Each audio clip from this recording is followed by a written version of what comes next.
Hi, so we're Adam and Rachael. We are Soulful Bus Life. This is Luna, our 1999 Bluebird All-American school bus that we spent a year converting into our perfect tiny house. So I had a checklist for everything that I wanted in the bus. I wanted an 8.3 Cummins with an Allison transmission. I wanted a flat front with a rear engine. I wanted the storage compartments. We wanted double emergency exits, one on either side, so that we could have some more views and more airflow. And we found this bus at Northwest Bus Sales in Federal Way, Washington, and it literally just checked every single one of the boxes. Yep. So they had 7 of these buses that were purchased back from the Renton School District when they placed an order for new buses. And I saw all 7 of them on their website, and for whatever reason, this one bus just drew my attention. And when we went to look, they only had 3 left, and it was one of those 3. And we looked at all 3 of those buses and just knew this was the bus. And Luna has served us really well for the little over 12,000 miles we put on her so far. So welcome inside Luna. This is kind of your front entry area or foyer, or as I like to call it, it's my man cave. So in our last house, I had a detached 300 square foot man cave / workshop. And so moving into the bus, I didn't really want to lose that having my own space that I can escape to when I kind of just either need to be by myself or I just want to do some work. So I adapted a toolbox that I already had to be kind of my storage for some tools, some hobby supplies, equipment, camera lenses, and that sort of a thing. And then this is just my standalone workstation, so I can open it up, I can bring out my keyboard and my laptop, and my mouse. I've got a nice place to be able to work. I can bust out my laptop and use it as a secondary screen. I've got a charging bank over here that has a USB-C and a standard USB, so I can charge my MacBook off of the USB-C, or I can just charge my iPhone, charge the GoPro, and then I still have 2 standard plugs. We did repurpose some of the original Blue Bus lights as well as some of the original switches so that we could have some accent lighting.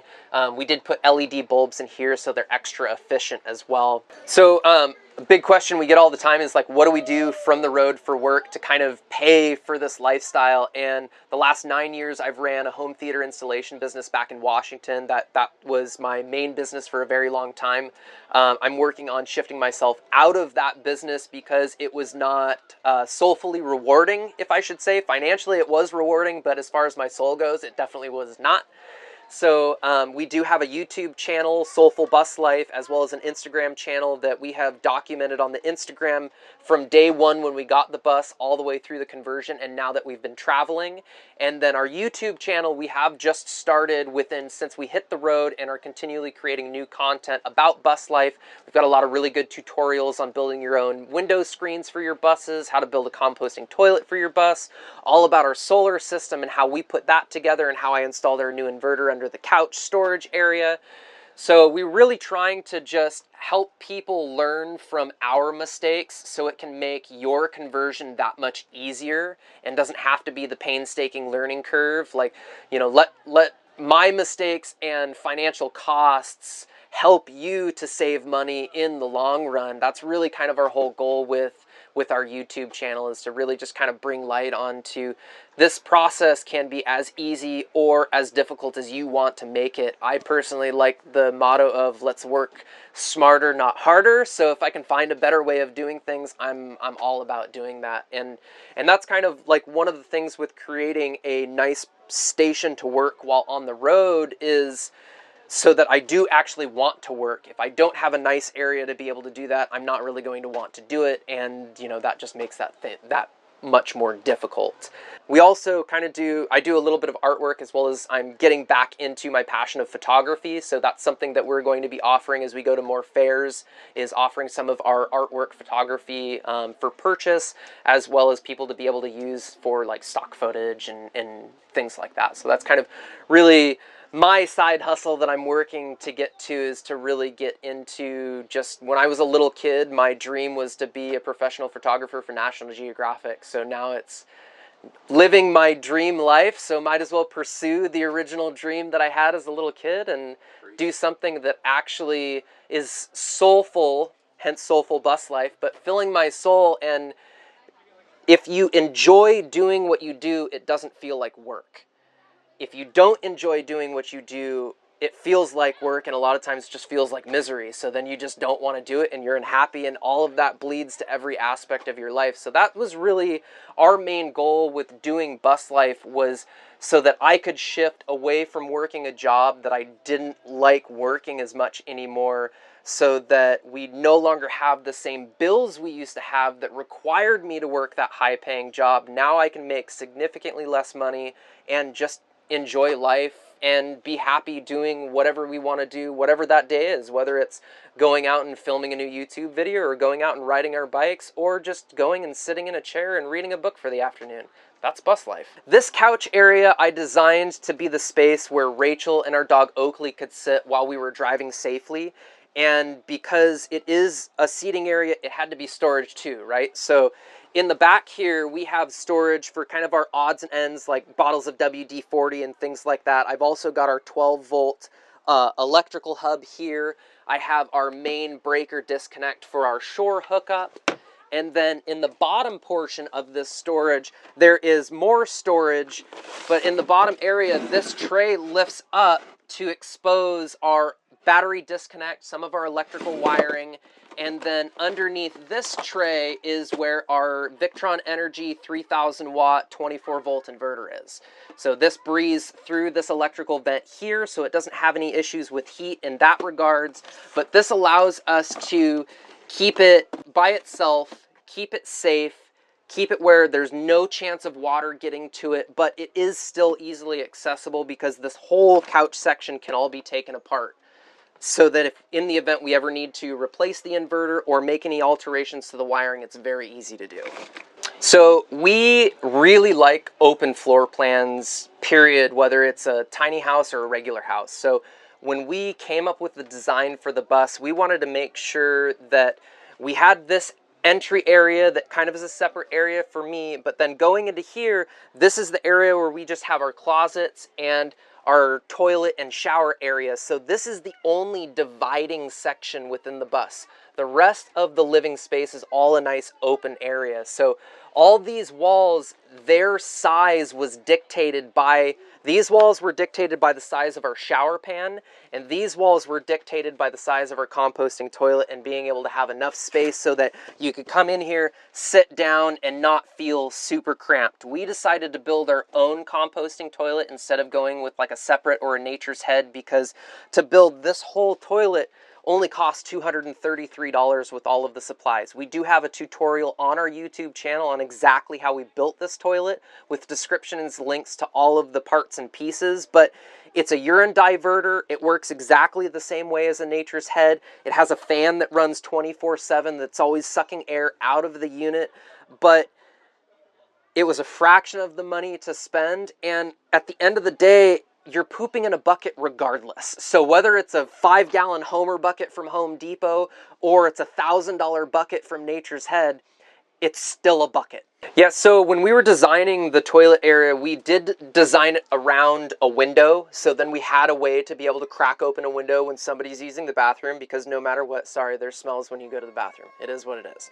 And we ended up going with a curtain instead of a door for a couple of different reasons. One was weight. Two was, how are we going to make a door work here that isn't going to stick out into the hallway more, or isn't going to take up more usable space? So we decided to go with a curtain, which we already owned from our own house, because, you know, at the end of the day, in 240 square feet, there's not a lot of privacy, period, and everyone poops. So whether it's a curtain or a door, we all know what's happening behind here. You just don't need to see it. So the curtain works perfectly fine. We do use a homemade 1-to-1 water vinegar spray to basically flush the toilet, so then that way there's just not urine sitting in the urine diverter. It helps things kind of flow through. And if you add, we use a lemon-scented concentrate that's typically used for gray water tanks. We actually put a little bit of that in the bottom of our urine jug, and that really helps to cut down the smell. And recently we kind of discussed, and I think we're going to start putting that lemon scent in our actual spray, so it continues to add that scent to the urine jug and kind of keeps those smells at a minimum. Because really, when it comes to the composting toilet, the urine smells 10 times worse than the solids do. I don't know what it is about it, but that is by far the worst stench of a composting toilet when you have to change out that urine jug. But as long as you keep the fan going all the time, there's no smell that comes back into the rig, so that's never a problem. In the closet here, this is my closet, so we have a his and a hers closet. My closet acts as not only my closet, but it's also where our electrical panel is hidden back behind all of these clothes, our battery balancer, our charge controller, and then our batteries are actually in this box. And I can slide this little tray out to access the batteries and the fuses for everything that's hidden down there. But it's out of sight, it's out of mind. I don't ever have to worry about it, but it is easily accessible if I ever need to make any changes or alterations. Access fuses that have blown or anything like that, because we have ran into that where we've had a solar fuse blow. All of a sudden our charge controller wasn't producing anything. Quickly look at it and it's a fuse. Had an extra one in the box, pop it in, and we're back on the road and running. So we have 1,060 watts worth of solar panels from Grape Solar on the roof. We have, like I said previously, a 3,000 watt 24 volt Victron Energy inverter. We have a let's see, it's a 100 amp 50 volt charge controller, again from Victron Energy. We have a Victron Energy battery balancer. We have two 12 volt 200 amp hour Reined AGM batteries that are wired together to make a single 24 volt battery. And so far that has worked for us pretty much no matter where we are. We're always able to power our devices. We're always able to maintain 100% battery capacity throughout the day. And then at night, our lighting, our home entertainment system, charging devices, and then our electric fridge is pretty much all that runs off of the solar batteries. And in the morning, we'll wake up somewhere between 70 and 80%, and within a couple of hours of sunlight, we're back up to 100%, and we're off and running again. We do have a Ryobi portable generator that is kind of our backup power, so if we are ever in the event where we get multiple days where there's serious cloud cover and we're not getting a lot of production, we can charge our batteries back up from that. We do use that generator when we use our portable space heater to heat the bus, but we are in the process of converting over to a wood stove, so then we can basically use that space heater as a secondary heating source instead of our main heating source, and that way we're just less dependent upon fossil fuels. So like I said, we have a his and a hers closet. Hers closet obviously is bigger than his, pretty typical. But Rachel's closet is literally just clothes. So that's all her closet serves the purpose for, is just the organization of all of her clothes. This we deemed the size because it fit what was on the next window and allowed me to still build the wall right where there was a ceiling joist, so I could make sure structurally it was as strong as it could be. And then moving into our shower, we specifically located the shower here so that it again was right around a window so that we could open up a window. But then we also removed the emergency exit hatch. Both of those hatches in our bus leaked and actually had water inside of them. So when I lifted this one out, it was like 60 pounds. I was totally not expecting it to be that heavy, but it was so full of water that it weighed a significant amount. So we replaced with 2 foot by 2 foot skylights. This one is opening so that when we're taking a shower, all the steam can just roll right out of the skylight.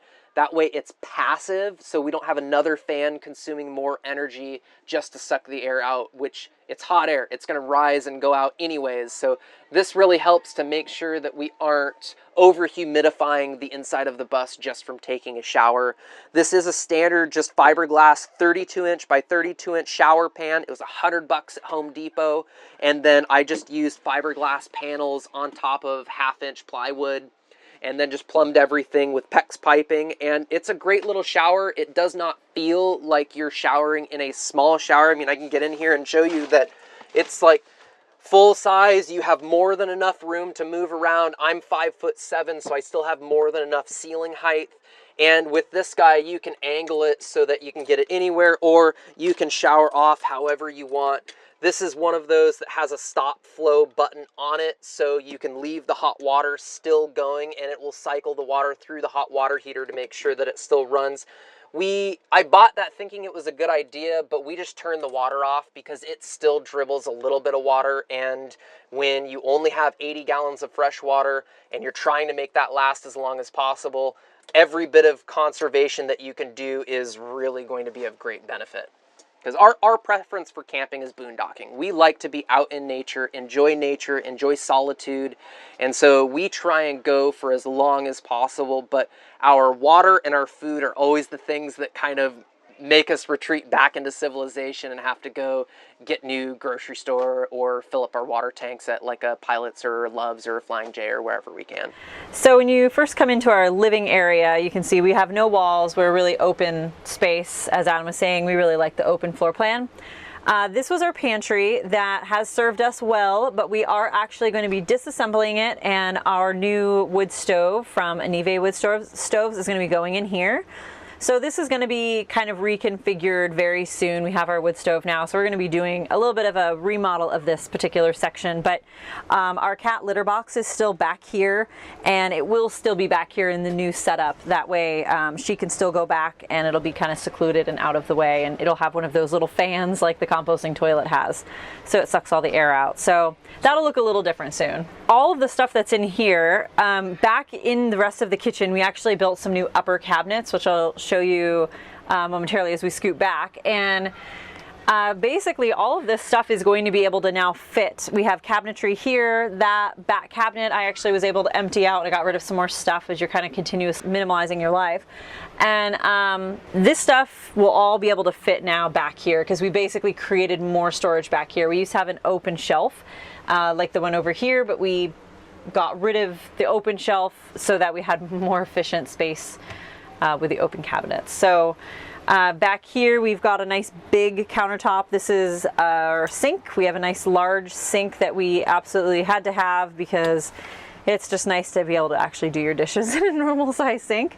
Our instant hot water heater is under the sink as well, and here we have a big drawer for dishes, and then this pulls out, and this is our garbage and recycle. So everything's really just tucked away nicely behind this bright little curtain. So the sink and this whole general shape of this space, it just kind of worked out this way. We got this really cool kind of, this shape sink is kind of neat, and it just fit into this kind of corner crevice. I think it just looks nicer than having it straight on. You kind of have this nice little workspace here, but then it allows us to have all this extra space because I don't need a extra sliver of counter over here on the right hand side. It's not really usable space. So if we tucked this sink over here and angled it a little, it just kind of gave us more space over here. And that just ended up being how it kind of worked out as we were laying out our plan. This just kind of felt nice. Yeah, the Backsplash was just something we got online, and it's just this really awesome sticker. It's a waterproof, kind of anti-mold, anti-bacterial sticker that ends up just looking like a really beautiful backsplash. And we have clearly a very kind of beachy theme going on in our bus. It's kind of our mobile beach house, and the backsplash that we chose really just ended up fitting in with the whole color scheme that we were going with. I really wanted as much open floor plan as possible. So sometimes when we've seen other like bus styles and the counters are here, and then you've got these really big cabinets up top, it ends up feeling really enclosed, and so we were really trying to keep it as open as possible. So the shelf here works really well because it's a great easy access for towels. So I keep my extra dish towels in these baskets on top of the refrigerator, but I can always have a nice set right here. So as we're doing dishes, it's easy to grab these things, and this just keeps things really open and accessible. But because it's towels, you can make it not look really cluttered, which was one of the reasons why we got rid of the shelf over here. It ended up looking cluttered and it wasn't a usable space. So yeah, we just did this for accessibility and just the open floor plan. The shelving just really worked out well for this particular space. So we have kind of a standard residential refrigerator from Home Depot. It's a 10.1 cubic feet, and it's just kind of the standard freezer on top, fridge on bottom, and it works really well. It doesn't actually pull very much. Our solar runs this thing no problem day and night.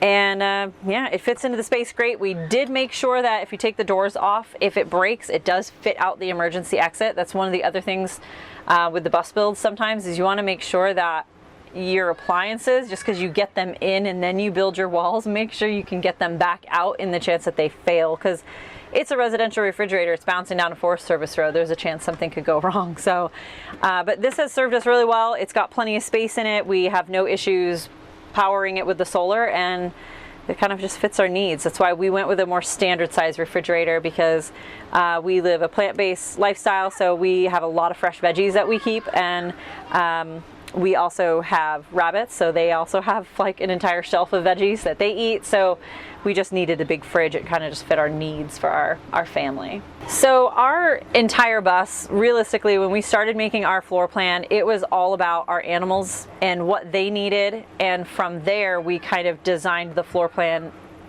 kind of around their needs. So we do share our home with a dog, 2 rabbits, and a cat. And so the bunnies have this whole under area here. They have a nice big hutch. They come out every day and play and run around. And then we have great storage cabinets above them that lock up tight when we're driving. And then we've got these great overhead storage cabinets that again stay nice and tight shut when we're driving. And then this huge countertop area. So we're really not lacking in counter space at all. And this drawer also serves as like a huge cutlery, silverware drawer. So we're not really lacking in our kitchen needs. We've got our big refrigerator, we have lots of counter space, a big sink, dinette eating area, and lots of storage. We have a camp chef oven. That's what we chose to go with instead of a built-in oven range.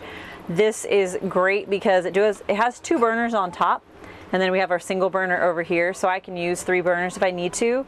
And then it opens up, and to be honest, we can do everything with this oven that you can do with a regular oven. You just do it on a smaller scale. So we have a pizza stone, and we make 2 small pizzas instead of 1 big one. And anything you can do with a regular oven, you can do with the Camp Chef. The cool thing is that we can go outside on a hot day and cook outdoors. We're not trapped inside on a hot summer day cooking dinner, which can be pretty miserable. Whether you're in a stick and brick house or you're in a tiny house of some sort, cooking indoors on a hot day is kind of lame. So it's pretty great. And then we do have our max air fan right above the general kitchen area. So when we are cooking, we can crack windows, we can turn our fan on, and it kind of sucks any steam or just whatever we're cooking, you know, all the smells and all that goods can just go out. So in here, in these storage cabinets is where we keep like the mixing bowls, because I do bake a lot. And we've got our set of pans. We have this really awesome set of, there are these nesting pans that are pretty fantastic by Magma. I think they're actually like a boat pan, but they all nest and stack inside of each other. And they have little handles that come with them. And then you can basically just, you know, have your little set of pans, and it's nice, sturdy. It doesn't take up a lot of space. So we keep our pans and our bowls and spices and some other kind of just like pet food supplies in there, along with Tupperware and that kind of stuff. So that cabinet is just kind of general kitchen, kind of larger kitchen supplies, since all of our dishes are kept in there. And then we have a dinette seat area here where Adam did a really great job of utilizing all the space possible. So we do have on both sides, these kick open, and we've got this huge, really skinny but deep space here. So like all of our pet food cans can fit back there, along with we have kind of like a medical supply, kind of first aid for pets. And then we also have this back. This opens up on both sides, and they serve as great storage. This side is kind of like my bathroom area, kind of toiletries and stuff. And the toaster and blender and stuff is over there. And then these also lift up. So we take the cushions off, makes it a little easier. This also lifts up, and this provides a huge just seat storage basically for other kind of random things. This is some of my educational work stuff, and then yoga mats and that kind of stuff can all fit in there. And the other side serves as kind of where our printer, pens, pencils, office type of stuff. Yeah, just kind of the office area. Yeah, so the dinette seat, we placed it here intentionally because then we actually have this door that can open up on a nice day, and we can actually open this door. The bunnies can get kind of that fresh air and that breeze. And then we also, this seat comes down, and this tabletop will rest on the edges here, and it creates kind of a lounge space, so we can kind of lay down and read a book, just eat, whatever you want to do. Sometimes I put it down, I'll actually just work on my computer right here, and that's kind of cool. So we do open that door. We are working on trying to find some sort of, I don't know, magnetic screen or something so that we can actually have it open all the time and not worry about the kitten getting out. That's kind of the thing right now, is we want to make sure we don't lose her and she decides to bomb out the door, although she's not really a door dasher. But so anyways, moving back, I mean, it's basically just, this is all the kitchen living space. It's really open. Really, we tried to keep it really bright. We wanted the bright colors, we wanted the light wood, just making this as kind of big, homey, comfortable as possible. Yeah, so our flooring, we have hardwood floor up front, and then it transitions into carpet, and that is very unusual for a tiny house of any kind. We do know that. We have carpet for, the main reason was for our animals. Our bunnies like to come out and play. They like to jump, they like to run, and just be kind of crazy in general. And carpet is better for them. They slip and slide on hardwood floors, and it doesn't matter what kind of rug runner you have, those rugs move. So the carpet, not only is it kind of homier, it's more comfortable on your feet, but it really does provide it's better traction for the rabbits. And then we also have a senior dog, and the carpet's easier for her going on and off the bed, and it's just overall, it was just traction for our animals. The carpet was also a free piece that we got from a family member who was doing a construction job. This was an extra piece of carpet they had. So it worked out perfectly that we wanted carpet and that we ended up finding some really nice carpet for free. So we just paid a carpet guy to come out on a Saturday as kind of a side job, and a couple $100 with some carpet pad, and he installed it. Super cheap, quick, and it is different. We know that, yeah, carpet is definitely kind of a unique thing in a tiny house, but it fit our family's needs. And again, the animals is kind of what comes first. If it was just us, we probably would have just gone with hard floors and a rug runner, but when you've got dogs running around and bunnies running around, carpet works better. We definitely accommodate for our children. Sybil, our cat, this is Sybil's tree house. So Sybil's got her little tree here. She can climb and be crazy on. She's got a perch with the open window. We've got screens on all of our windows, which Adam does have a tutorial on YouTube, but he shows you how to make screens for the bus. And so we've got screens on all of our windows. So this is Sybil's we call this Sybil's playhouse, treehouse area. She's about 9 months old right now, so she's kind of gets those crazy kitten antics, and this provides like a really great playtime for her. And then across from it is where we have our TV. We're big on movie nights. Like to watch movies. I like to rewatch TV shows that happen to be like my favorite. The TV can really easily, it comes out, and if I'm cooking, I can angle it this way and still watch. And then when we have our movie nights, it can go this way, obviously, and then angle perfectly to the bed. And then when we're driving and not using it, it just goes right back up against the wall, and it's really nice and secure. And under here is where we keep all of our kind of media storage, board games, that kind of stuff. So everything that runs the TV is just right under here. And it's all protected and covered by our covered cabinets. And then this is just going to be extra kitchen storage. I kind of cleaned this out, so this isn't fully organized, since we're going to redo that pantry area and we're going to be moving some stuff out of there.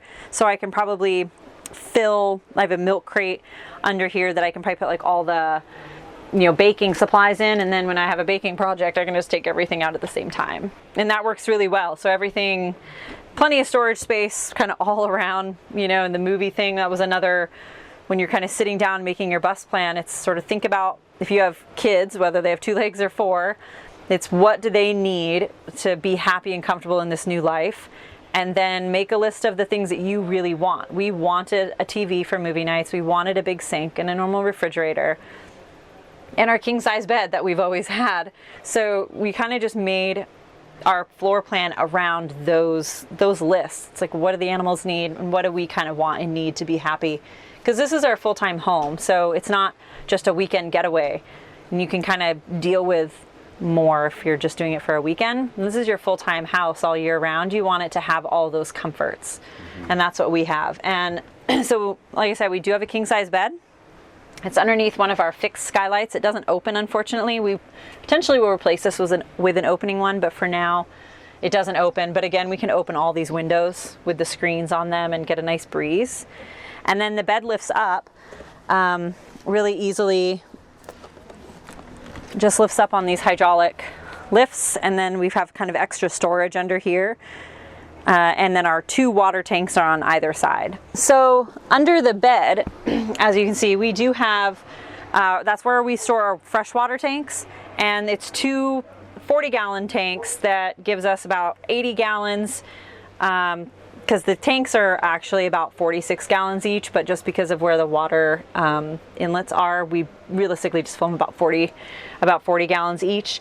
And that gets us, I would say, about 10 days, anywhere to 2 weeks. It just depends on how much we're using. The animals go through a lot of water. We go through a lot of water. It just kind of depends on the usage during that time. But it works really well. They're up here. We don't ever have to worry about them freezing, which is why we put them inside.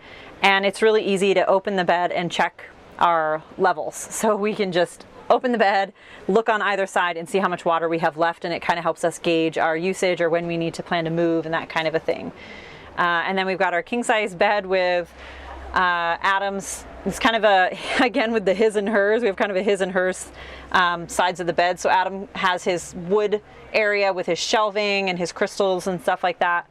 And then I kept my mint wall with the extra kind of mermaid tiles and my work basket back there. And then the carpet is actually carried on that back ledge so that if you wanted to sit back there, it's very comfortable. And it also just, it was just a great way to enclose that space because it's kind of this big metal just area that there's not really much to do with if you don't have your bed up really high, which we have our bed down low because of our senior dog. We couldn't put it up very high because of her. This already is a little high for her. We still help her up. But this was actually really nice. It's a little headboard. It gives you kind of a place to put stuff behind you. The cat bed's back there. She loves sleeping in that bed or even just behind that curtain. She has this big, huge panoramic view of her changing world. So it works really great. And then we are big readers, so we incorporated bookshelves. There's a bookshelf up front for the Adams books, and then I have a bookshelf back here just because we needed to have books on board with us because we do read a lot. So we did the paint all ourselves. Rachel and I both painstakingly spent over 100 hours sanding the bus, prepping it to do this paint job. I've always wanted a Volkswagen bus, a classic Volkswagen bus. So when we were trying to figure out how we were going to paint the bus, I decided let's go ahead and paint it just like an old school Volkswagen bus. So that's what we did, taped off the little front V and then continued on down the bus with the rest of the two-tone top half white, bottom half with the ocean mist and white paneling. So you know, we think we did a pretty good job trying to nail that Volkswagen kind of bus look. And then we have the understorage. The last two understorage actually goes all the way through to the other side, so there are 2 more doors on the other side. And then this front storage area is kind of like my mechanics storage. So I have a toolbox filled with all of my mechanics tools to work on the bus. I've got another bin that has our 20-ton bottle jack and our 12-ton jack stands, and basically anything that we need to, if in the event something happened on the road, we have the capabilities to pretty much fix just about anything ourselves. And then the rest of the bus, it's just rear engine in the back. We have a bike rack in back that we tow our 2 bikes on to be able to get around when we want to go cruise on bike trails or see a town, but we don't want to deal with driving the bus around. That's kind of how we tend to typically get around and run some errands. So with this bus, it's a 38-foot bus. So it is one of the larger, it's a 75 passenger bus. When we first bought it, one of my initial hesitancies was driving it, was being overwhelmed by just the sheer size. And granted, I spent the last 5 years driving a Ford Excursion, the largest SUV that has still ever been made. So I'm already used to driving a fairly large vehicle, and I've towed big enclosed trailers before. So I do have some previous experience driving longer rigs, but never one single vehicle that's this long. And when I first jumped into it, it was kind of a really eye-opening experience of like, wow, there's a lot behind me, and there's a lot, like, it takes so much more time to slow down, it takes so much more time to get up to speed, but it's so much fun to drive. Like, now that I'm used to it, this thing is just a blast to drive. It's a tank on Forest Service roads. As long as you go slow and easy, it can pretty much take you anywhere that you want to go.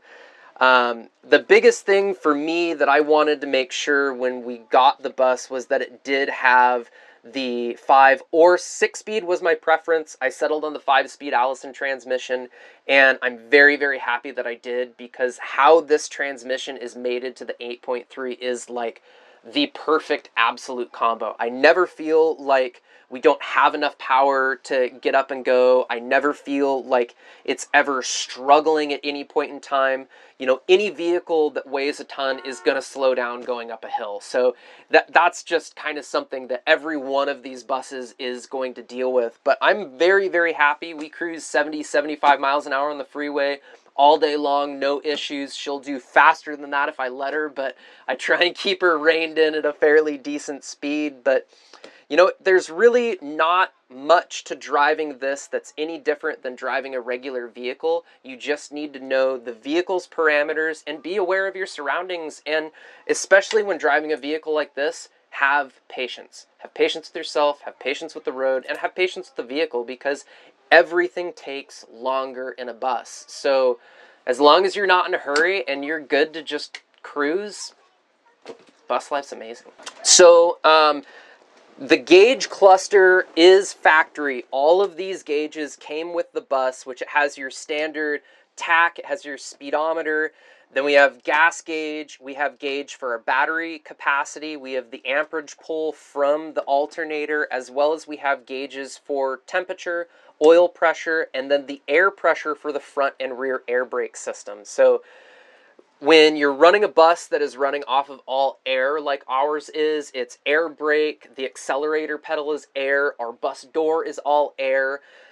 You have to make sure that there's enough pressure in the system to allow you to operate everything under conditions, and most of the system needs to operate between 100 and 125 psi. If there isn't that pressure in our bus, the emergency braking system actually won't let go until it reaches that pressure, to make sure that there's enough pressure in the system for everything to function properly. So it's a great safety system that Bluebird designed within these buses to make sure that you're not trying to get up and go too quickly, that you're going to go safe. You're going to make sure that everything's proper, the way to go. We do have an air accelerator built in. So what this does, when I flick this switch, when I first turn the bus on, it increases the RPM of the engine, which increases at the speed that the compressor is working to fill the system.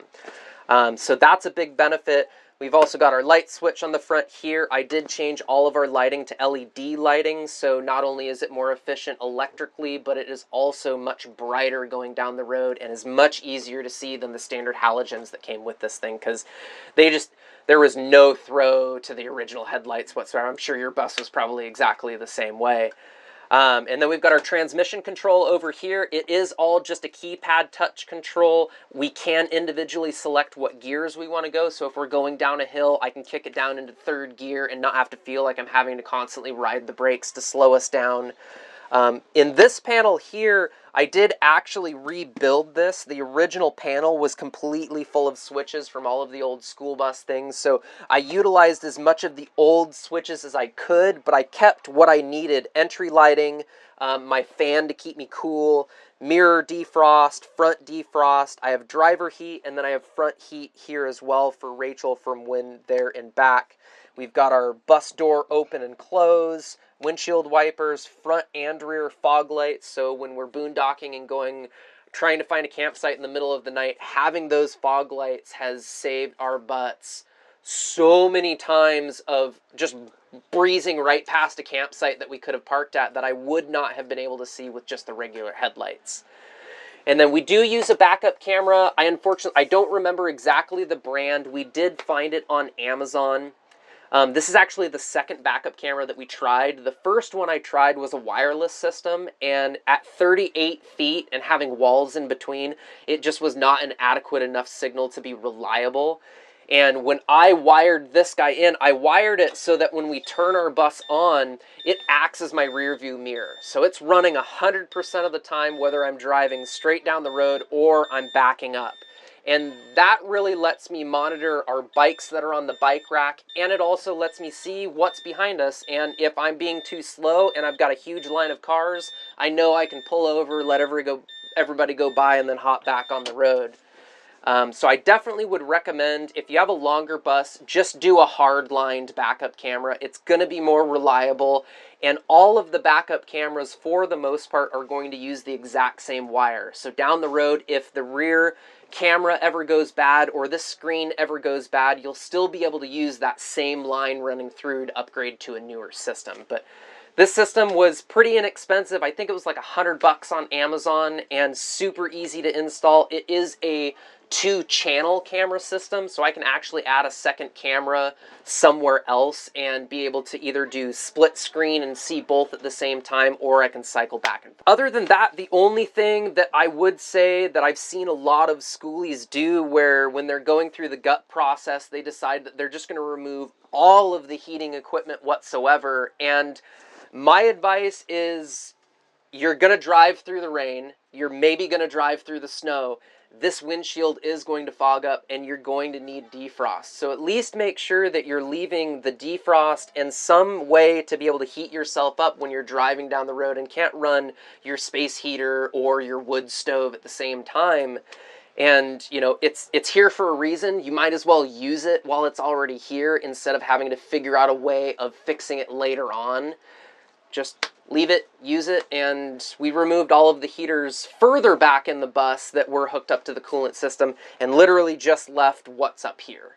Well, thanks for watching our bus tour. We hope you enjoyed checking out Luna. If you want to see more of our adventures and more pictures and just kind of get in touch with us, you can run Instagram and Facebook under Soulful Bus Life. We're also on YouTube, also under the same handle, Soulful Bus Life. We have one tour video, we've got a couple more coming through, and then we also have a lot of tutorial videos that we're trying to put together to, again, like I said previously, just help you guys that are either in the dream stage of doing a bus conversion, the planning stage, or if you're in the midst of doing a bus conversion, helping you to learn from our mistakes so your conversion can go that much faster than what ours did. And feel free to get in touch if you have any questions. Yeah, and if you have any questions, feel free to reach us on probably Instagram would be the easiest way. If you have any questions about our bus or for us when it comes to bus life, feel free to shoot us a message. We're happy to answer any questions that you might have.